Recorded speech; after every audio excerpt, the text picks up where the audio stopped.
welcome to a very interesting conversation under the theme of science, technology, education, and mathematics, STEM, as an enabler for development and peace. This conversation will last approximately 1 hour. My name is Rumbidzai Adebayo, Program Management Officer in the United Nations Office of the Special Advisor on Africa, OSAA, which is headed by Ms. Christina Daute, Under Secretary General and Special Advisor on Africa to the United Nations Secretary General. For those who are not familiar with the work of OSAA, I would like to note that the office mandate aims to enhance international support for Africa's development, peace, and security through its advocacy and analytical work. This mandate is implemented through OSAA's 4 key functional roles, namely advisory, advocacy, coordination, and monitoring.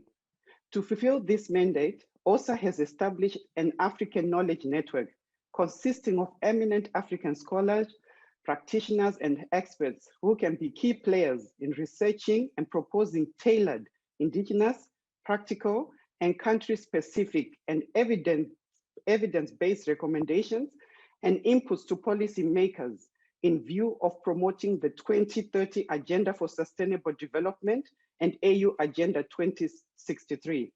The African Knowledge Network, which was launched on 29 June 2021, includes a working group on STEM under Science, Technology, and Innovation STI cluster, which is one of the priorities of OSAA's new strategic agenda. The working group consists of STEM experts from African academic and field base. Presently, the co-chairs of the working group are Dr. Monica Kerretz Macau and Dr. Shadrach. The objective of today's conversation is to provide a valuable discussion and create awareness on the role of STEM as an enabler for development and peace. Having this conversation could not be more timely. Today, 21 September, is International Day of Peace, and the theme for this year is Recovering Better for an Equitable and Sustainable World.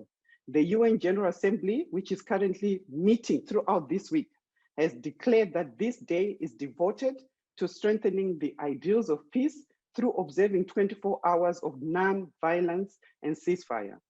This calls for adopting comprehensive and holistic approaches spanning the nexus on peace, security, development, human rights, and humanitarian affairs.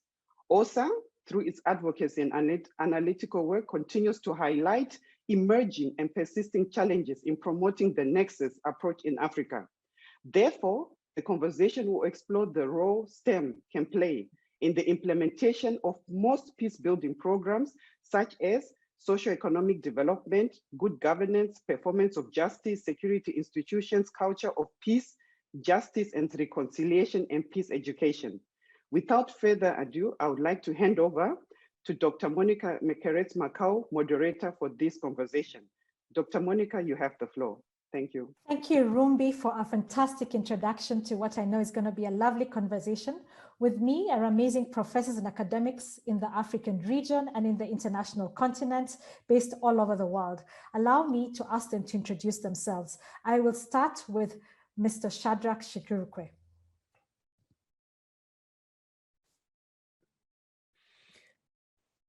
Hello, thank you so much for having me today to share my thoughts with such an esteemed panel of experts. My name is Shadrach Shirikure. I am an archaeologist who applies techniques from materials engineering and chemical sciences to study the history of technology, and also to think about opportunities for problem solving, particularly informed by indigenous knowledge systems. So applying science to create local solutions to problems using our own indigenous knowledge. Thank you. Thank you, Professor Shadrach. You know, it is actually interesting today that we have one male panelist, rarely happening in a conversation around STEM. And so it's great to have you, Professor, with us. I'm going to move over to Ms. Winfred Erenyi. So hello, my name is Winifred Erenyi. I'm located here in Charlotte, North Carolina in the States. And my organization is ThinkSTEM Foundation. I am a founder of ThinkSTEM Foundation, Our focus in Think STEM Foundation is to provide programs that are focused on promoting diversity, equity, and inclusion in order to build a minority female tech talent pipeline. I'm pleased to be here. Thank you. Oh, thank you, Winfred. It's great to have you on board. I'm going to move over to Dr. Beatrice Kamati. Greetings. My name is Beatrice Kamati Njenga. I'm an environmentalist and educationist. Currently, I'm Deputy Vice Chancellor at the International Leadership University. I have been involved in teaching science and technology. I've been involved in policy development at the continental level, in ensuring that even as education develops, STEM remains at the center of it, and not just STEM for the sake of it, but STEM that is linked to all other aspects of social economic development. I'm very happy to be here. Thank you. Thank you, Dr. Beatrice. It's great to have you here. Allow me to ask Ms. Ella Dube to introduce herself. Thank you. My name is Ella Dube. I am passionately known as the STEM lady. I am the Zimbabwe Science Ambassador, and I'm passionate about empowering girls to take up STEM subjects and to go on to innovate around the science that we know. Thank you. And last but not least, thank you, Siselo. Last but not least, we have Professor Francisca Necker, who happens to be a favorite of mine in that she's actually a physicist. Francisca, introduce yourself.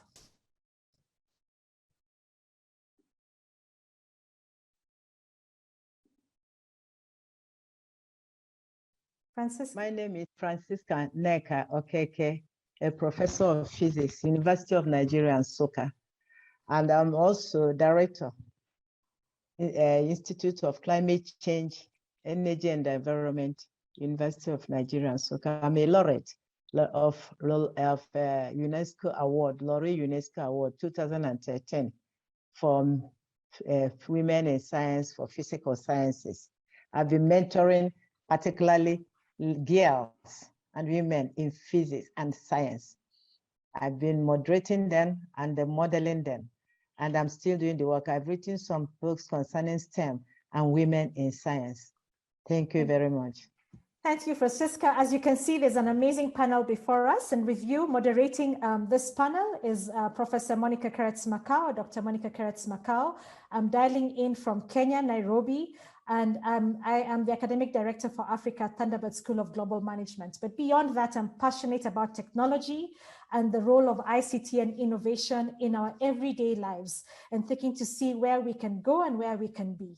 All right, to start us off, I'm going to start with Beatrice in a conversation, and I invite you, the audience that is joining us, to be part of this conversation in thinking through where is STEM going in Africa. We will have a number of sessions ahead of us. In this particular session, we'll keep it to the issues around STEM in the continent, and following after, we will have conversations specifically designed around the core issues of STEM in the continent. To start us off, I'm going to ask Beatrice to tell us where she sees STEM in Africa. Thank you. This is a very important question indeed. And I would say STEM occupies at the same time a very high position, and also in some cases a very low position. Why do I say this? Very high because if you look at the development policies of the different African countries, you will find that some form of STEM is mentioned. It may not be as STEM, it's usually mathematics and science, but we will take that to imply STEM. But STEM is mentioned in the policy, and it's mentioned as an area that every country wants to ensure that its young people are accessing education and training in. It's mentioned as an area in which countries are saying, yes, the jobs of today and of the future are going to include a significant amount of STEM, and therefore the education system must ensure that all the children are getting sufficient STEM. It's mentioned in terms of emerging opportunities, even for entrepreneurship, emerging opportunities for agricultural development, emerging opportunities in medicine. So it's usually very clear, and it must begin with the policy, because when it's in the policy, that's when the visibility is high, and therefore all the relevant sectors would take note and perhaps contribute as they ought to. And if it is in policy, then it's likely that a monitoring and evaluation framework will be developed, because if you cannot monitor it, it's very difficult to then prepare to achieve it. So in terms of policy, STEM occupies a very high place on the African continent. Allow me to not go to someone else and continue with you on a question, because you have held significant positions in the UN around STEM in Africa. And in your role there, where did you see the African countries? Did you see some African countries excel or not excel when it comes to STEM? There's a lot of effort that is going into STEM education, particularly science and mathematics. If you look at Africa's Agenda 2063, it's very articulate when it talks about where the citizens are to be, within the next 50 years. It talks of development that is underpinned by science and technology and innovation and scientific development. So when you begin at the top, mentioning science and technology, then one expects that it's going to cascade into all the other policies. And then, of course, there's the Continental Education Strategy for Africa that has very clear reference to STEM, including women in STEM, including ICT. There's a Science, Technology, and Innovation Strategy for Africa. There are strategies on infrastructure development, energy development, agriculture development, where you can clearly see the links between STEM and the real world, the links between STEM and the development that Africans are setting for themselves. So in terms of policy and expectations, the frameworks are there. So what we just need is to see the rest of the systems following up, to see the implementation in place. Excellent. And, excellent comments there on the policy is in place, and what we need to see is implementation. And I think this allows Winfred to speak, because she's a practitioner in STEM as the CEO of a STEM foundation. So it's not about policy, she's in the everyday practice of STEM. Winfred, why don't you continue this conversation and tell us where you see STEM in, especially from your role in the active work that you're involved in? Okay, so thank you so much for what you've shared about the policy. I know that just looking at UNESCO's latest report, they've reported that there's a minimum of 3.5 million engineers needed to meet the UN SDG goal number 6, which is clean access to water and sanitation. So in my work at the grassroots level, I find that there's still very minimal knowledge about STEM at the grassroots level. In the rural areas, you do not know that people have access. So when you are looking at peace building, you are talking about equitable distribution of resources. You find that in the rural areas, people do not have access to tools, to equipment. They do not, even in the schools. When I do a lot of outreach work from here in North Carolina, you find that a lot of schools don't have equipment that promotes STEM education. So at the policy, so a lot of work being done at the policy level needs to be followed with dollars and resources for programs to be put in place at the grassroots level that will reach the average person, the average youth, so that the youth can understand the value of STEM and why it is so important to have to pursue a STEM career and design products and services that will solve the problems within the continent. So I need to see more of the trickle down effect. I am not saying that right now. Winfred, interesting to hear you say that, the trickle-down effect challenge. And Cicelo is here with us, and she's also a practitioner in STEM on the ground, commonly known in Zimbabwe as a STEM lady. Cicelo, do you want to talk about where STEM is on the ground and maybe add on to what Winfred has said?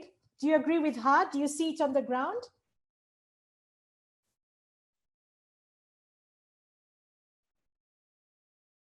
All right. If I can see, Cicelo may not be or may not have been able to join us at this point in time. So I'm going to still move on that question and come to you, Francisca. And you're a physics professor, you're a laureate in this particular area. Where do you see STEM in Africa?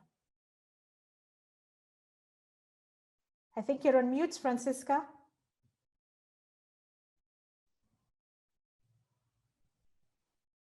Generally, I must have to tell you my experience and observance, because Africa, we have not excelled. That is, we have not. We are yet to excel, particularly the female. Why I say this is that Africans are used to buying technology without actually trying to research from the root and get a fundamental research that will lead us to discoveries. And we are suffering from it because when we buy technology or import technology, all they do is to take our money, because whenever there is anything wrong with any of them, you have to send back or ask them to come and do it. So judging from the Western countries and the other places, we see that the concept of STEM, if I may use the word, is just a concept, not a reality. We need to make it happen. And we can do it because we have manpower and personalities that can do that. So this is about just where we are.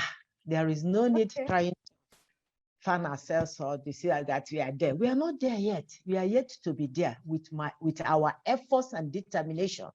We are yet to be there fully. And yet, Professor, I still feel we are somewhere. I still feel that we've come a long way from somewhere. I think in the science field, we're slowly getting a lot of our members getting some IP around science. If you look at innovation in the continent, we even have stuff like M-Pesa and mobile money that came from this continent. So I think there's something there, and we'll come back to that conversation. But I hear you very much on the fact that we're not there, and we're not yet where we need to be. And I hear you on that. So it's great to hear that from you.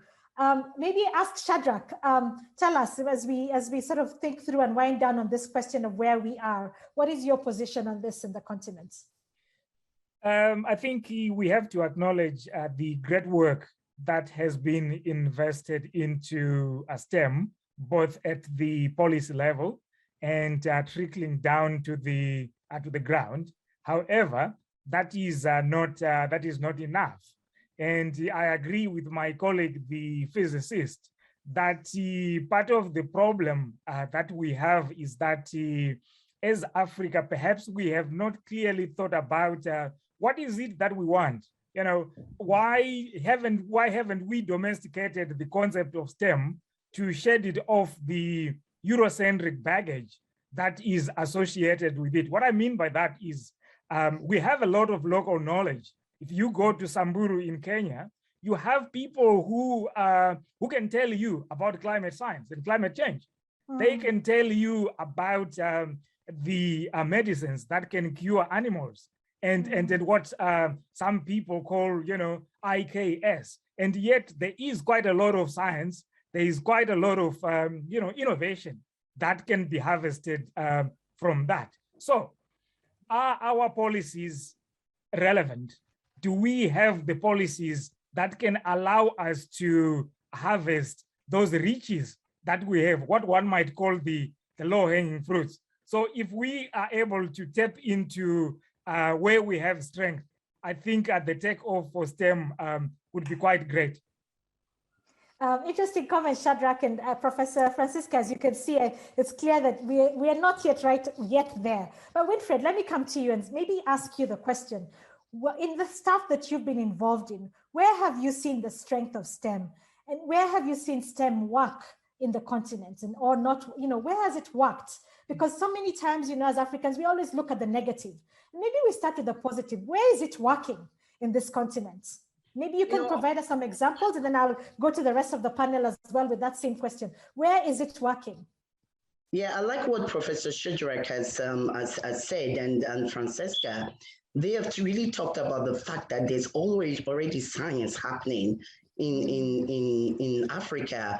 I remember that when I chose to pursue engineering, the first female engineer of Nigeria, came to my boarding school. And it was because of what she shared that I chose to pursue engineering. She told us that there were problems in the society. Bridges needed to be built. We needed access to water. We needed good roads. We need power supply, 24-hour power supply. But that we were surrounded by science, just like Professor Shadrach has said, that traditionally science, people have been making medicines, traditional medicines, and that we're surrounded by science, but we needed people like us who were going to be the change makers to connect what we were learning in the classroom with products and services that will solve the problems in the community. So what you are finding out now is that there are so many hubs coming up. There's Andela that is up, they have a lot of STEMpreneurs that are out there, really coming up with products that are actually addressing some of these issues. They have a lot of associations like Association of Professional Women of Engineers. They have the Fellowship of Engineers that are actually coming together to collaborate and to reach into communities to promote STEM. And they have a lot of programs that are encouraging people to get into machine learning and artificial intelligence and use big data to actually collect information to prevent crime and to prevent things like human trafficking. So that's why I use the word trickle-down effect, because it's in trickles. I'm building the African EduTech Network, and it's a network of professionals that are using technology to disrupt the education sector. So everybody there is an African. There is no foreigner on that in the network, and right now we're about 30 strong. So we have STEMpreneurs that are really coming up with brilliant ideas and using their knowledge to create products and services. But there are challenges and there are barriers to them gaining a foothold in the community and really making a big impact. So there is work being done, but it's in trickles. And we are pleased. We are grateful, because when I lived in Nigeria, we did not have a communication infrastructure. But today, people have phones. So there's development. People like us, we decided to study engineering to create those products, and those products are being created. So there is progress. So let us not minimize the progress. And conversations like these help to promote awareness of STEM and help to attract the money, the resources for that progress to be far-reaching into the rural areas. Because you'll be surprised that the next person to solve the problem of cancer may just be in your village. I'm done speaking. Thank you, Winfred. I can see Francisca is dying to say something. Yes, I'm trying to say something. I know we have manpower, that's what I said, but we need to be encouraged. The phone we are using, how much of the money is coming into our economy? That's the first question. They are all going to South Africa, and that is by so doing. That's why I say it looks like what we are not that we are not doing work, but we are being discouraged by government. We come to that and other stakeholders. That is the point. And you have the brain drain. Most of our people are running overseas where they behave. You see what happened in Nigeria a month plus ago. Most of the medical doctors they moved over to Saudi, Canada, and this. We have people, but nobody recognizes us. And then we make policy. How much of this policy is being implemented? That's the question. If all these remedy we give and the suggestions and recommendations are being implemented, the success will not elude us, but it's eluding us, particularly, I don't know about in Nigeria today. Sorry to say. Not that we don't know we know what we are doing, but nobody recognizes you. And then it is disheartening to stay in your lab, dying for nothing.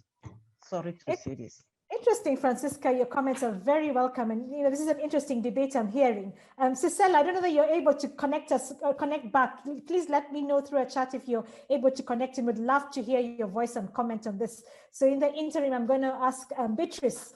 You've had this policy, but on the ground, there's no trickle down. That's what our team is saying, and that it's not really seen. And yes, as Winfred has said, we must celebrate some things, and there is some stuff going on.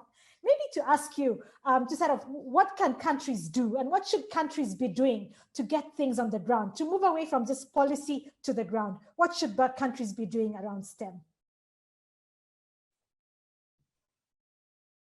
You're on the famous mute, Beatrice. It's a very important question indeed, and it is referring to a reality. I wouldn't say nothing is being done. A lot is being done, but one of the important aspects that's not fully covered is the financing. Winifred talked about, these conversations that would help to attract resources. Attract resources from where? The first set of resources have to be from within the country. And if STEM is being reflected in the national development policies, then the funding of STEM education should also be reflected to be significant. And indeed, our governments do spend a lot of money on education. It's usually one of the highest expenditure for the recurrent expenditure in many of our countries. But perhaps it's high coming from a low overall budget. But that is an important beginning. And there are a lot of initiatives that governments are taking. For instance, encouraging STEM education by providing scholarships for the young people who are studying STEM, encouraging STEM education for women, for girls and young women. For instance, we have the International Center for Education for Girls and Women that's based in Burkina Faso, but we are not seeing enough of it. So we need more citizen action. And I believe some of the work that Winifred is doing needs to be replicated elsewhere, because the knowledge is there, the consciousness is there. So if we just have a little more impetus, then we will begin to see it rolling on and becoming more real.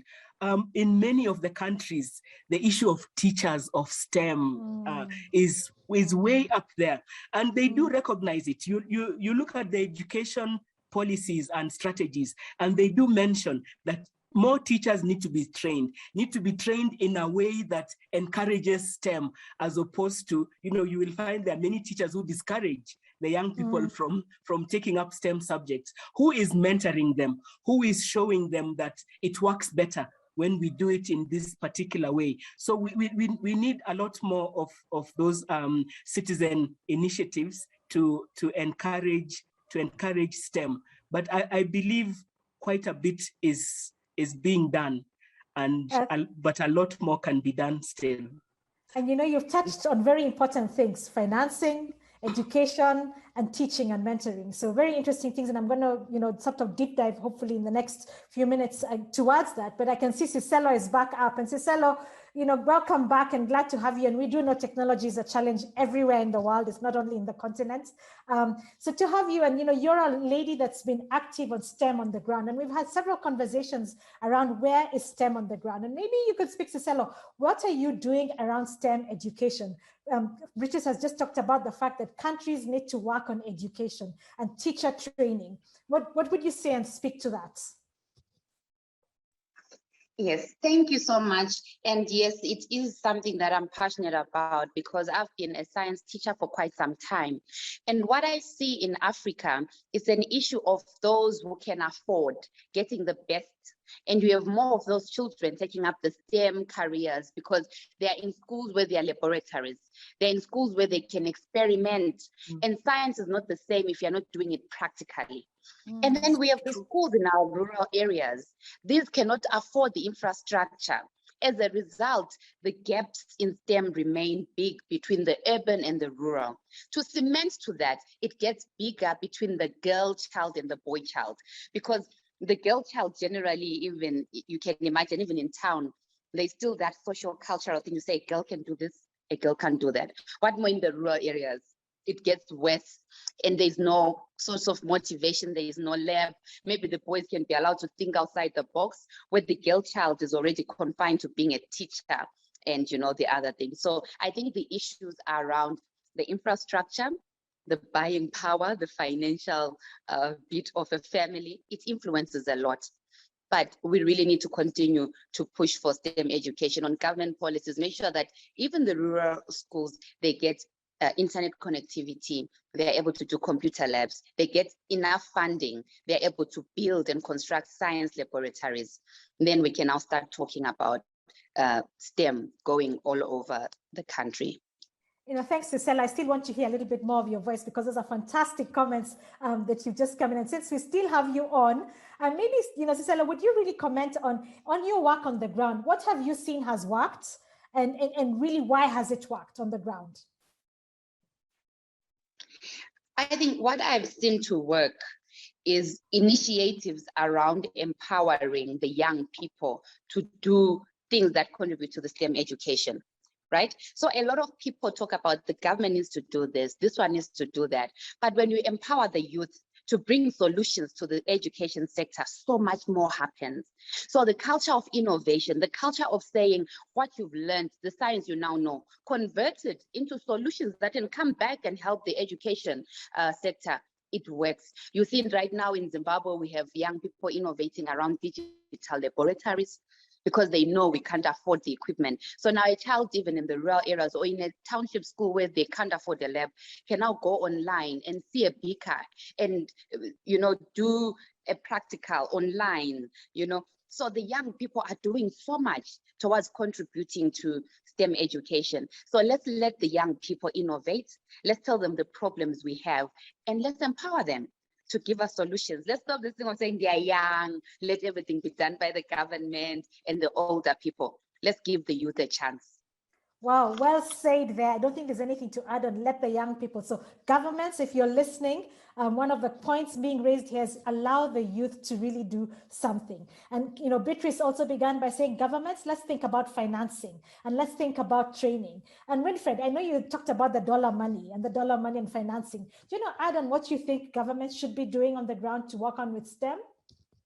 Well, if we use the peace building framework where there are 8 pillars of peace, Institute of Economics and Peace has produced 8 pillars, and use that as a framework for conversation, since the topic today is how can STEM be an enabler for peace? And one of the pillars is a well-functioning government and a sound business environment. So Professor Beatrice has alluded to the fact that the government is actually putting in policies. And I really like the fact that she talked about promoting teachers, getting more teachers to want to go to the classroom to teach STEM, because a lot of times, a lot of human beings find STEM a threatening subject. They find mathematics a threatening subject. They are like, oh, I wasn't good in mathematics. How can I go and start to teach mathematics? So changing the mindset around that. So I really like the fact that the Professor Beatrice has really talked about their policies at the government level. There's encouragement for teachers. I know one of the organizations that is part of the African EduTech is called 1 Million Teachers, and what they're doing is building the capacity of teachers. So I really like the fact that they are doing that. And that then there's also a Rubik Cube, because she talked about the fact that there is a school to encourage girls to pursue STEM. So I really like what she has told us about what the government is doing. I guess the question really is that how can we take all that the government is doing? How can we extend it into the rural communities so that the average person gets the impact of what the government is doing? And that comes back to all these policies is theory. We need to ensure that they're assigning a budget to it. And when you assign budget, that means you're also developing programs. You are going into the community to look for non-profit organizations that is their strength. Maybe they are not non-profits, maybe they are organizations like mine or organizations that make African EduTech. So the government coming in partnership with these organizations, because these organizations have programs, and these programs can reach reach the common man. So having the government sponsor these organizations, that's one thing for sure that they can do. And I hope that they can see that as part of these conversations, they will begin to collaborate, because one of the UN Sustainable Development Goals is partnership to achieve those goals. So partnering, the government can't do things by themselves. Once they put the policies, they have to look for people who are doing it at the grassroots level.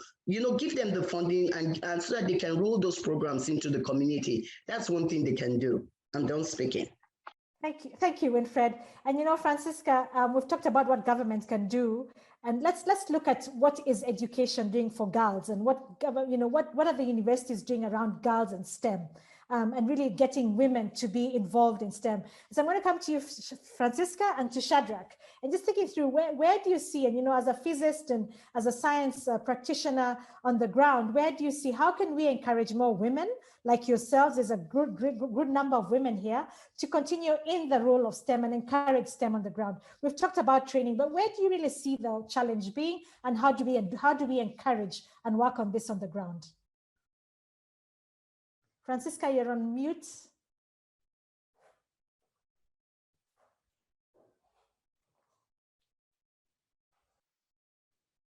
So sorry. What I have to say about that is that we need to encourage women and girls. And by so doing, by encouraging them in the sense that starting from the elementary school, not even secondary or university, because we need to start from the grassroots to encourage them. Even at elementary school level, we can introduce film shows to them, not even giving them mathematics or this to work, that will portray successful scientists, women, particularly women and men in school. Also drama practices could do that. We have even practice that we have even adopted that in some of the primary schools around us as early as about 15, 20 years ago, until really yielded a fruitful result. And not only that, we'll also get the teachers. We have to encourage the teachers by giving the teachers teaching the sciences some small allowances apart from their salary. And also, we need to get them involved in doing technical things outside the class. Even if it is working with their papers, plane cars, as Archimedes started and then developed and built the airplane we are using today. So those things that we even sensitize them, because we say that here, doing is mastering. When they start being used to doing all those things, then they will take it into secondary school, even without, first of all, trying to get the theories and all the things that will scare them away. So when you now have to lead them through these subjects. We don't need to do it by just board and chalk or whatever, but we can use it as you are playing and doing this thing so that they will be sensitized. Again, parents are also stakeholders. Like in our own country or our side, early as in the olden, not very olden days, women are to be seen, not heard. And therefore, they are being scared from the science subjects. It's a male subject. That's what they have already planted into their heads. So no, you don't go near. So we need to get people that really love STEM, because there are teachers who do not love their teaching. And therefore, it transcends to the students. They will just have that attitude. Before you start teaching them, they will start by telling them, it is a very difficult subject or very difficult course, STEM. No, it's not easy. Then you have already killed them, their morals. But even if it is difficult and you start by nursing them, telling them, oh, this is going to be wonderful, you will see why you live. It's because of STEM. Without STEM, there will be no life. And they will be interested and they will start listening. And give them an example using their local available resources, what they can see when they get out, not from London, give them the one that is around them. Thank you, Francisca. Shadrach, do you want to comment on, the interesting stuff that Francisca has talked about, using local, allowing us to learn from everyday things? How do we do that? And can you comment on how we can improve, STEM education among women and men, but strongly among women in the continent? Those are very interesting observations, but perhaps I might be a little bit controversial and ask the question, can we teach innovation? And also I'm asking because we have been told that, innovation is part of the everyday. So can we teach it? How come then that some boys that were playing in the garage started a company that we now call Google, and we are now all reliant on it? So is it a mindset? And do we need education? Do we need education for that? And what sort of education? So I think what we need to do is to ensure that when we talk about education, we think along the whole pipeline. It's easy to talk about the universities because that's where we work. It's easy to talk about the teacher training colleges because that's still at a high level. It's easy to talk about the schools, particularly the secondary schools. How about the primary schools? How about reception? I think that is where the policies fail, because if we are to have a change of behavior, a change in terms of mindset shift, why don't we catch them while they are still young? Let's have those girls and start talking about STEM, talking about, or if not mentioning it by name as STEM, but just the concepts when they are still young, so that when they grow up, it's still part of their system, rather than saying, well, you haven't played around with concepts around geometry. Then when you are 18, someone comes and say, oh, okay, yeah, now this is the Pythagoras theorem. So what? That's too late. That's too late. And the other thing that we haven't mentioned as well is that what is the reward for education, both for the teacher and for the recipient? We must also change the mindset and make education worth the while. If I can do an activity that I can live comfortably, why should I do STEM? So I think we need to think about the education system, catch them while they are still young, and also ensure that for the women that get into it, for the youth that get into it, there are also rewards. And that could also solve the problem with the brain drain and so on, as was mentioned. So the knowledge is there. We were told the impetus is there. Well, let's add the rewards and let's ensure that at the grassroots, we can catch them while we are still young. Thank you. And Shadrach, you've mentioned some fantastic things, the questions that coming as we come towards the last 20 minutes of our time together, the idea of innovation and critical thinking.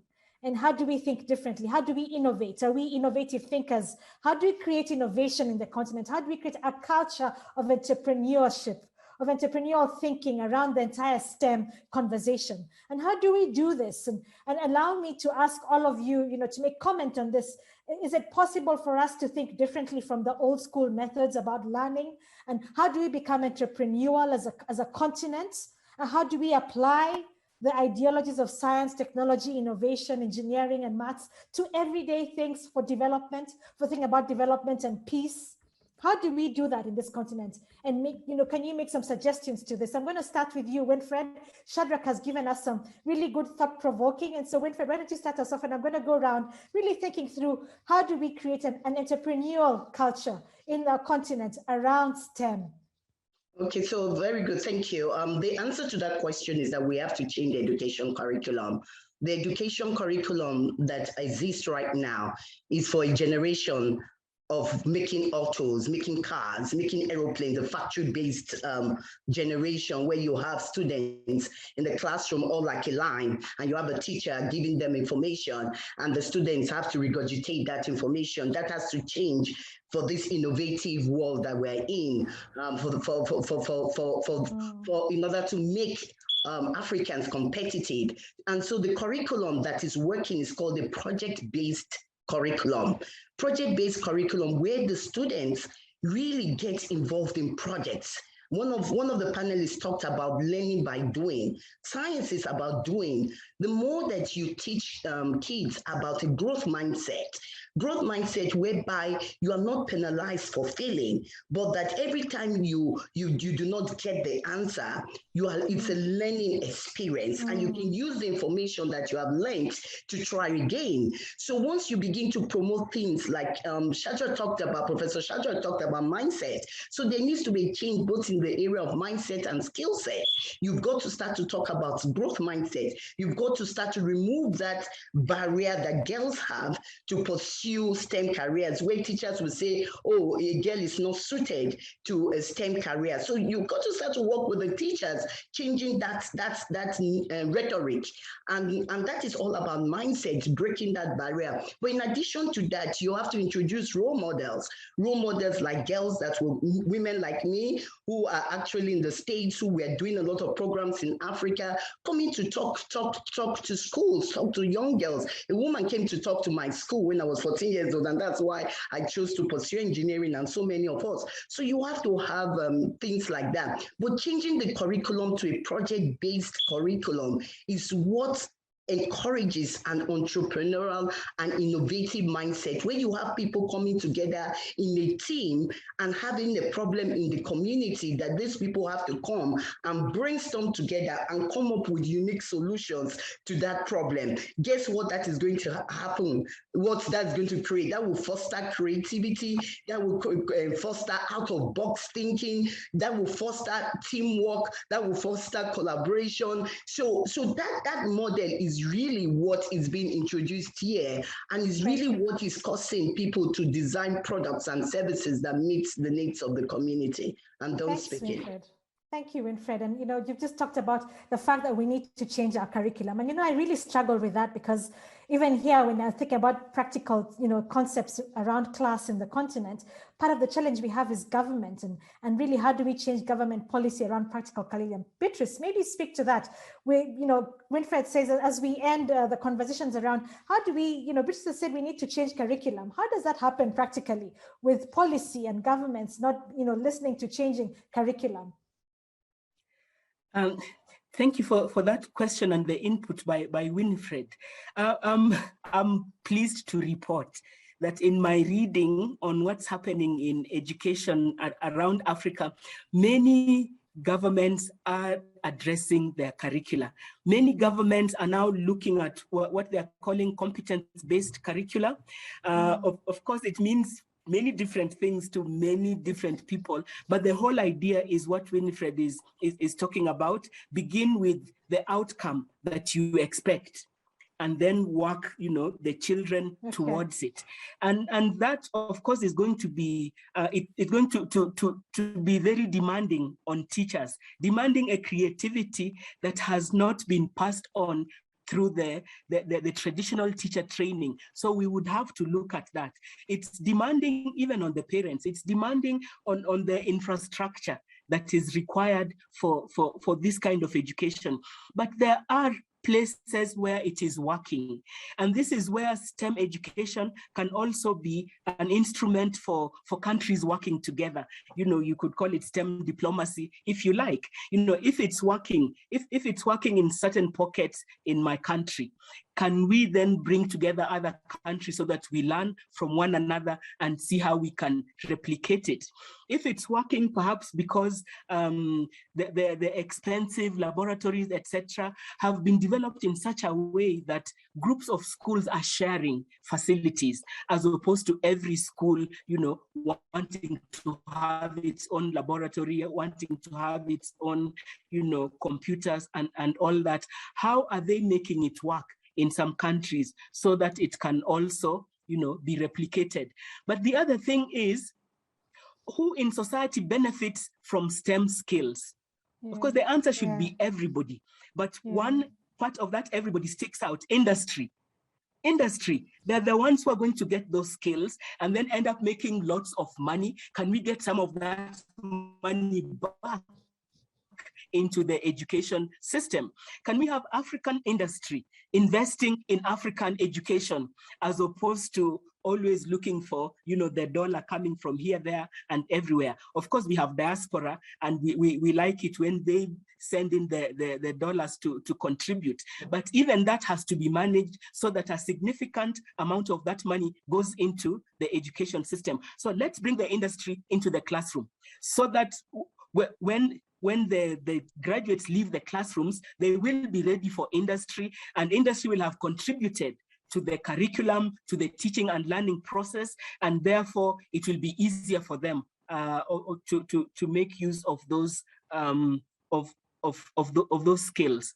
So my short answer is bring everybody on board, especially let's get industry investing in education and participating in developing the education system that will be relevant for what we want it to do. Thank you, Beatrice. And we're coming to the last 10 minutes of our time. So I'm going to go around and I'm going to start with Francisca. We've talked a lot about things today. And for the audience listening, we've touched on a wide area of the issues around STEM. We've looked at STEM and education, STEM and training, STEM and financing, and what that looks like, STEM on the ground and what is really happening on the ground. We've talked about the idea of each of us being role models around STEM. And we've talked about the challenges we have in the continents around STEM and the fact that we need to be an everyday practice in everything we do. So as we wind down together, I'm going to ask the panelists that have taken so much time in sharing with us their knowledge. And it's not the end, we're going to be continuing with this conversation in other sessions. But I'm going to start with, Siselo. What are your last words? What is your dream wish for STEM in Africa? What is your dream wish? If you could have it today, what is your dream wish? Where do you want to see STEM going forward in Africa? And what do you hope to see? And I will come around to everybody as we wind down together. 1 minute each so that we can actually finish it on time. Yes, Siselo. Thank you. I had my hand up at some point. I don't think you noticed, but I have a burning contribution before I answer your question. Please go ahead. And my contribution is on STEM and gender. You see, every university will claim, some do, some don't, but that they have a gender biased policy. But still, you see in Africa, a class for engineering having 4 girls and 40 boys is still there. But they will tell you that their policies are enabling. They will tell you that they want 50-50 in their policy. So when they are graduating that class and they're seeing that there are 4 girls versus 40, what is a key performance indicator that that institution should be showing? That faculty, that dean of the faculty should be accountable. So I think we have the policies that are supporting this, right? But we do not have key performance measures that are used to mark and grade performance. It's high time they were implemented. Then we can start talking of there's policy reform in terms of gender in STEM. That was my contribution. Excellent comments there. All right, so excellent comments. Where do you see also, where do you want to see the idea of STEM in Africa? 1 minute. Yes, I really want to see STEM education being accessible to every child. Let's leave no child behind. The more we're advancing digitally, the more we are talking about project-based curriculum. Already we're excluding the underprivileged. Let's talk about infrastructure. Let's talk about, equality in education. We do not want to leave anyone behind. Thank you. Thanks, Siselo. Excellent. Let's talk about infrastructure. So important. Francisca.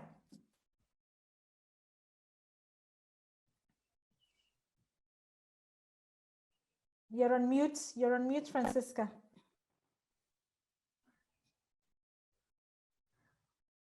Sorry, again, I'm so excited to answer. Thank you for this question. I said I would like us to see ourselves comparing with the Western world because we have manpower and we have everything it takes to make our STEM even higher than any other STEM.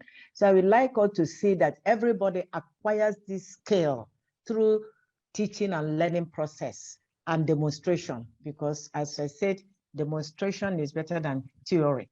So with that, they acquire, they internalize, and also that will be achieved when we opt ourselves to go to secondary school, primary school, and help teach and bring up STEM, not looking for the payment this time.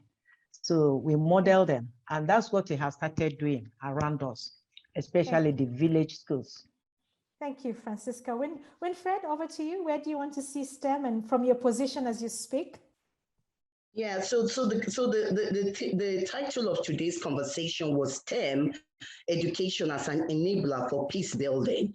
And I want to talk about that. I want to bring back the peace building aspect of STEM. Now, the return on investment of STEM education is very, very high. There's a demand for STEM professionals globally, especially females.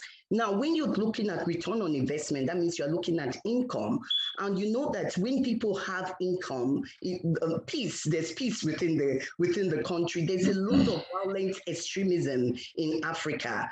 A friend of mine was stabbed on Thursday. He was a cyclist. He was stabbed 5 times and he died in Nigeria. So there's a lot of violent extremism. STEM education can really help to curb that, because with STEM education and STEM careers, people pursuing STEM education and having STEM careers, a lot of machine learning is prevalent today, artificial intelligence, big data. We can use big data as a tool to curb violent extremism. We can see that when violent extremism is going to occur, when conflicts are going to occur, and we can use that data to actually get mediators that will come in there to actually curb that, so that we can build a peaceful nation. So I would like STEM education to be promoted. That's why I do a lot of outreach in Africa. I would like role models. I'm pleased that there are role models like Chichelo. There are people working on the policy level, all of us working together to ensure that people are pursuing STEM careers, because what we can do in the area of peace building is very significant. So Chichelo says she wants every youth to pursue STEM. I agree, because that will really curb the conflicts and the violence in the country, and it will drive investment to the country. So I'm done speaking. Thank you.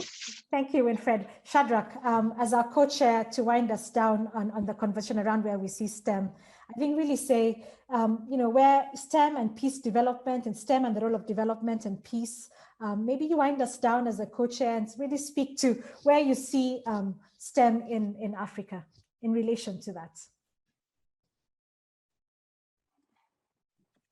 I would like to take a broad-based approach, because my fellow panelists have also highlighted the fact that we need to be inclusive. And when you include all the stakeholders, there must also be full participation of those stakeholders. So this calls for an integrated approach, and an integrated approach that also recognizes that STEM does not exist in isolation. Others talk of STEM, so and also include the humanities, the arts and the humanities in there.